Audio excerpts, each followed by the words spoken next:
তিনিচুকীয়া জিলাত এটি খবৰ আটাইৰ কাৰণে যথেষ্ট উদ্বিগ্নতাৰ কাৰণ হৈ পৰিছে। সেইটো আপোনালোকে সকলোৱে গম পায় যে তিনিচুকীয়াত এটি শিশু সৰবৰাহৰ অবৈধ শিশু সৰবৰাহৰ ঘটনা ঘটিছে, য'ত দৰাচলতে মাৰ্ঘেৰিটা FRUৰ নামটো এটা টানি অনা হৈছে বুলি আমি অনুমান কৰিছোঁ।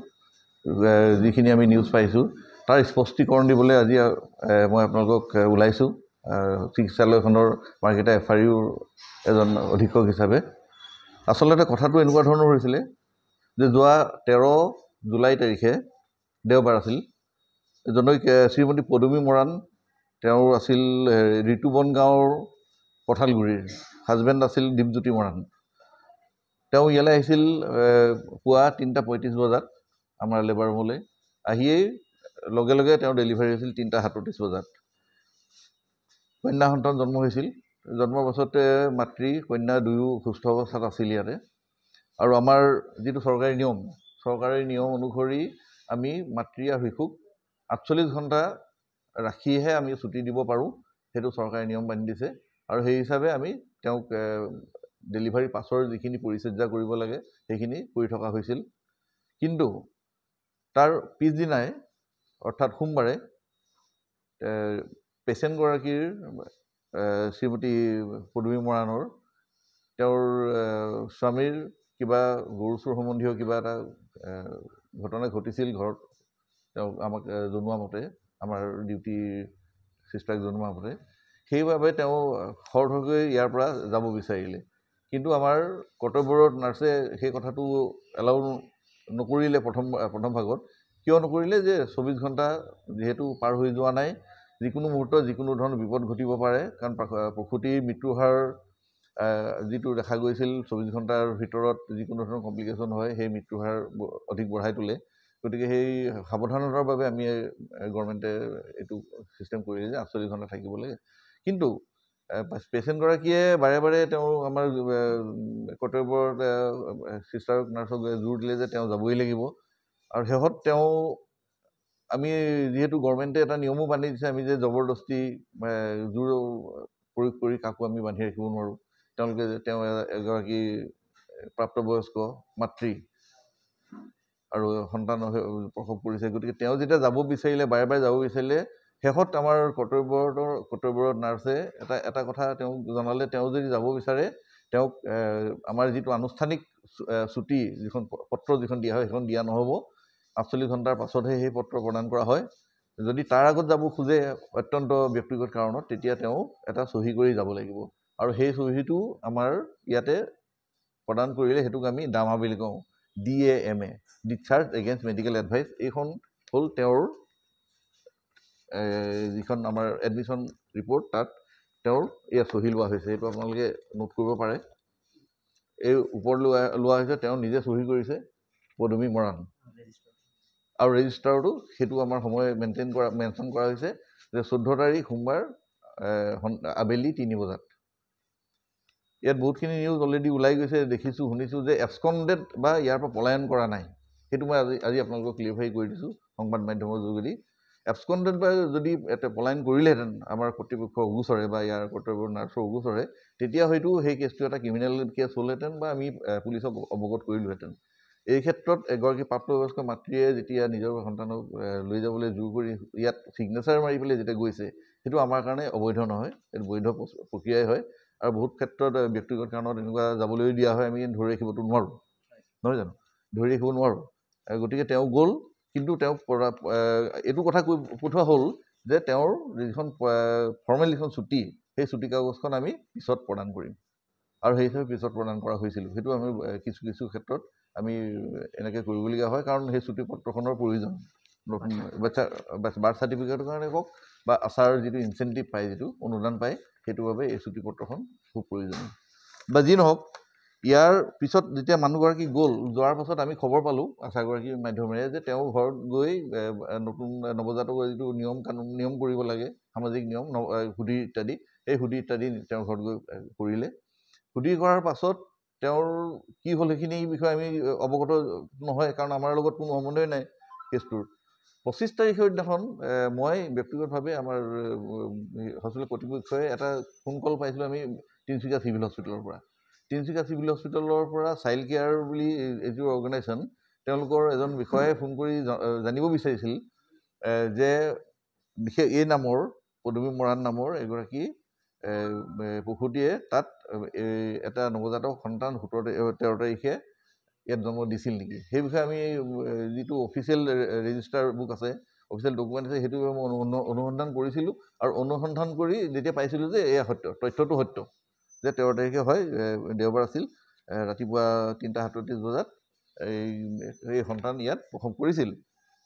গতিকে চাইল্ড কেয়াৰ লাইনক আমি সেই বিষয়ে কনফাৰ্মেশ্যন দিছিলোঁ যে হয় এই তথ্য সত্য হয়।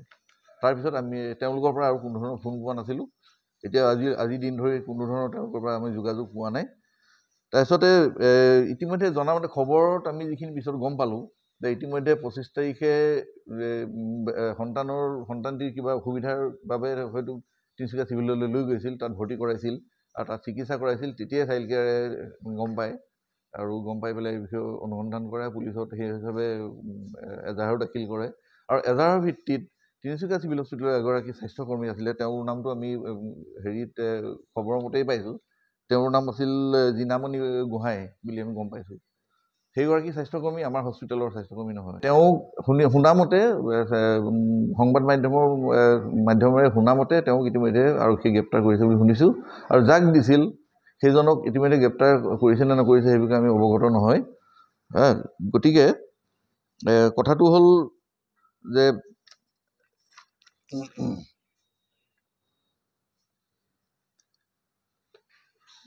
25 তাৰিখে সেইদিনাখনে, যিদিনাখন আমি চাইল্ড কেয়াৰৰ পৰা খবৰ পাইছিলোঁ, সেইদিনাখন আশা কৰ্মীগৰাকীয়ে ইয়ালৈ তেওঁৰ আনুষ্ঠানিক যিটো ছুটি যিখন পত্ৰ সেই বিচাৰি আহিছিল আমাৰ হস্পিটেল কৰ্তৃপক্ষৰ ওচৰলৈ। আহোঁতে যিহেতু 48 ঘণ্টা হৈ গৈছিল আৰু যিহেতু ইয়াত আমি কৈছিলোঁ যে জন্ম প্ৰমাণ পত্ৰৰ বাবে সেই আমাৰ আনুষ্ঠানিক ছুটি পত্ৰ দিয়াটো প্ৰয়োজন বা আশা কৰ্মীগৰাকীৰ যিটো অনুদান সেইটো প্ৰয়োজন, সেইটো আমি ৰখাটো আমি সেইটো দিয়াটো আমাৰ বাবে সেইটো প্ৰয়োজনীয় হস্পিটেল কৰ্তৃপক্ষৰ ফালৰ পৰা। গতিকে আমাৰ যিটো 25 তাৰিখৰ দিনাখনে আমি এটা আনুষ্ঠানিকভাৱে তেওঁৰ ছুটি পত্ৰ আমি প্ৰদান দিয়া হ'ল তেখেতৰ নিজৰ প্ৰয়োজনৰ বাবে। তাৰপিছত আমি বিশেষ আৰু আমাৰ ক'বলগীয়া তেনেকৈ নাই। কিন্তু এটা কথা স্পষ্ট কৰিব বিচাৰিছোঁ, আমি অতি দুখ পাইছোঁ আচলতে, য'ত আমাৰ চিভিল হস্পিটেল, আমাৰ মাৰ্ঘেৰিটা FRUত মাত্ৰ জন্ম হোৱা হেতুকেই যে ইয়াৰ নামটো বাৰে বাৰে আহি আছে, ইয়াত কিয় আহিছে সেই বিষয়ে আমি নাজানো। সেইটোত আমাৰ কাৰণে, আমাৰ স্বাস্থ্যকৰ্মীসকলৰ বাবে, আমাৰ বিভাগৰ সকলো ডক্টৰ, নাৰ্ছ ইত্যাদি সকলৰ বাবে এটা অলপ মনত দুখ লগা ঘটনা, য'ত আমাৰ ফালৰ পৰা কোনো ধৰণৰ জড়িত হোৱাৰ কোনো তথ্যই নাই, কোনো কাৰণেই নাই। আৰু যোৱাৰ পিছত প্ৰায় 12-15 দিনৰ পিছত এই ঘটনা ঘটিছিল আৰু হস্পিটেলৰ বাহিৰত গৈ, তেওঁলোকৰ ঘৰত গৈ ঘটিছিল। গতিকে ইয়াত আকৌ মাৰ্ঘেৰিটা FRU নামটো কিয় আহিলে সেইটো আজিও আমি বুজি নাপালোঁ। গতিকে এইটো ক্লিয়াৰিফিকেশ্যন কৰিবৰ কাৰণে মই আপোনালোকক জনালোঁ। তেওঁৰ বায়েক বুলি কৈছিলে আৰু তেওঁৰ সন্তানটি তেওঁৰ হাততে ইয়াত প্ৰদান কৰাইছিলে। ইয়াত যি ৰিচিভাৰ তেওঁ চহী কৰি ৰিচিভ কৰে ইয়াত। হয়, এইটো আশাকৰ্মী সেই সময়ত আহিছিলে নাই সেইটো মই নাজানিম। আহিছিলে নেকি সেই সময়ত দেওবাৰ দিনাখন? কৰ্তব্যত চিষ্টাৰে ক'ব পাৰিব। মঞ্জুমণি গোহাঁই। অঁ, হয় হয়। নহয় সেয়াই, নহয় সেইটো গম পাইছোঁ। হয়, অঁ, হয় হয় হয়। কিন্তু আচলতে ঘটনা য'ত ঘটিছিলে সেই বিষয়েহে আচলতে বেছি হেৰি হ'ব লাগে। হয়, কন্যা সন্তান আছিলে। গতিকে হয় হয় হয়, তেনেকুৱা নাহিলেহেঁতেন। নহয়, মই সেইটো কথা কোৱা নাই। মই এই মাৰ্ঘেৰিটা FRU নামটো ইনভলভমেণ্টৰ কথাটোৰ কাৰণেহে মই আজি কৈছোঁ। বাকী ঘটনাত আমাৰ একো ক'বলগীয়া নাই, নহয় জানো? সেই কথাটোৰ কাৰণেহে ক'বলৈ গৈছোঁ, বাকী আমাৰ ক'বলগীয়া নাই। কাক ক'ত অবৈধ বা বৈধভাৱে বুজা পৰাৰে কাৰোবাক শিশু দিলে নিদিলে, তাৰ কাৰণে কি একশ্যন ল'লে, সেইবোৰ আমি নিউজৰ চেনেলৰ থ্ৰুদিয়ে মাত্ৰ গম পাওঁ।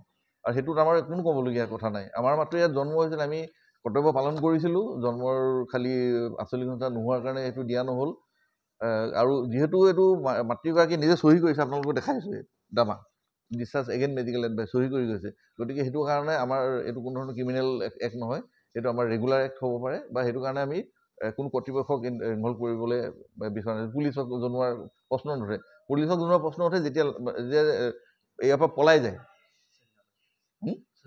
চহী নকৰাকৈ যেতিয়া পলাই যায় সেইটো কাৰণে আমাৰ তেতিয়া আমি হয়তো জনাব যে সেইগৰাকী কিবা এটা থাকিব পাৰে এক নম্বৰ আৰু নালাগে জৰুৰী নহয় কাৰণ আনটো বাদেই মানুহগৰাকীয়ে এটা সন্তান যদি গৰ্ভধাৰণ কৰে সেই গৰ্ভধাৰণ কৰা সন্তানক যদি তেওঁ ৰাখিব গৰ্ভপাতো কৰিব খোজে তাৰ কাৰণে হাজবেণ্ডৰ চহী মানে অত্যন্ত আৱশ্যকীয় নহয় মানুহগৰাকীৰ যিটো সন্মতিয়ে যথেষ্ট তেওঁ বিচৰা নাই তেওঁ যাব বিচাৰিছে তেওঁ যাব বিচাৰিছে আৰু এই বিষয়ে মই আমাৰ ডিষ্ট্ৰিক্টৰ আমাৰ জিলাৰ যি জইণ্ট ডিৰেক্টৰ হয় তেখেতক ডিটেইলছত আমি দিছোঁ গোটেই লিখিতভাৱে পত্ৰ দিছোঁ জইণ্ট ডিৰেক্টৰক আমি দিছোঁ অৱগত কৰিছোঁ আৰু ষ্টেটক আমি জনাইছোঁ